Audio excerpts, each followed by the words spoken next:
हाँ ये देखिए फ्रेंड, अभी इधर आ गया। सभी को फ्रेंड्स, मेरा नाम है काश और आप देख रहे हैं हमारे इन्फॉर्मेशन यूट्यूब चैनल। आज मैं बहुत गमगीन हूँ क्योंकि मेरा आज अल्बाइनो का मेल उड़ गया है, क्योंकि उसने आने दिए हुए थे। मुझे बहुत दुख हुआ कि वो आज उड़ गया है मेरे पास से।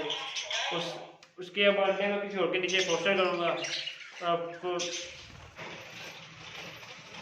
फ्रेंड जी मेरा तोता उड़ा हुआ है अल्बाइनो का, इधर बैठा हुआ है, तो पकड़ने की कोशिश कर रहे हैं, शायद हाथ में आ जाए। लेकिन फ्रेंड यहाँ आकर बैठ गया ये।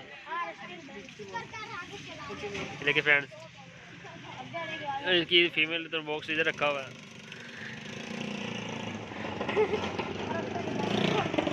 ये बच्चे हमारी मदद कर रहे हैं। इंशाल्लाह बहुत ज़्यादा इसके लिए मेल लाऊंगा अगर चूड़िया में से ढूंढा तो, क्योंकि हमारे शहर में से लव बर्ड के मेल ढूंढ ही नहीं रहे हैं। मेरे पास 2 फीमेलें पड़ी हुई है, 3 फीमेल पड़ी हुई है, क्योंकि मेल ही नहीं मिले हुए किधर से भी। दुआ करें अल्लाह करे जल्दी मिल जाए, नहीं तो फिर लव बर्ड का बाजार से कोई नया मिल जाए ताकि इसका पेड़ में लगाऊँ और इसकी ब्रीड भी हासिल करूँ। क्योंकि मेरा फ्रेंड्स मैंने इसको पकड़ने की तो बहुत कोशिश की, लेकिन हाथ में नहीं आया। शायद किस्मत में है नहीं था कि वो हाथ में आए दोबारा। चलो, अगर आपको मेरी वीडियो पसंद आई तो मेरे चैनल को सब्सक्राइब करें, लाइक करें, शेयर करें और अच्छे कमेंट करें।